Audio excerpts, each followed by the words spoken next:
In East Texas City will soon serve as a regional hub for police training.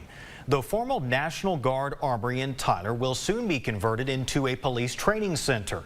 And as KLTV7's Lauren Tier tells us, the city of Tyler says the project will improve police presence on the east side of the city.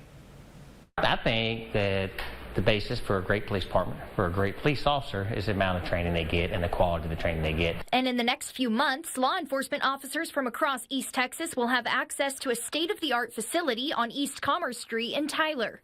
Since the 1950s, the city has leased the space to the National Guard, but in the 2024-2025 budget season, the city decided to use the space for a new police training hub.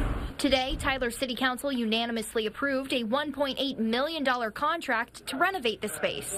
This gives us the 10,000 square foot facility there that's going to put those classrooms in play. It's going to put a fully renovated locker rooms, break rooms, and conference rooms.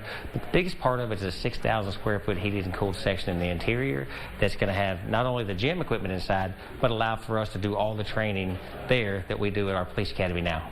In addition, Chief Jimmy Toller says the project will help expand police force presence in the community. It puts additional police officers on the east side of town where you're going to have individuals that are showing up for training, individuals that are reporting for work out there. The facility will be open to Tyler Police Department officers as well as Police Academy cadets from Tyler and surrounding agencies, including Kilgore, Bullard, and Jacksonville. Lauren Tier, KLTV 7 News. Chief Toller says all training beyond firearms and driving will be provided at this new center. Renovations are expected to start this summer and will take about 5 months to complete.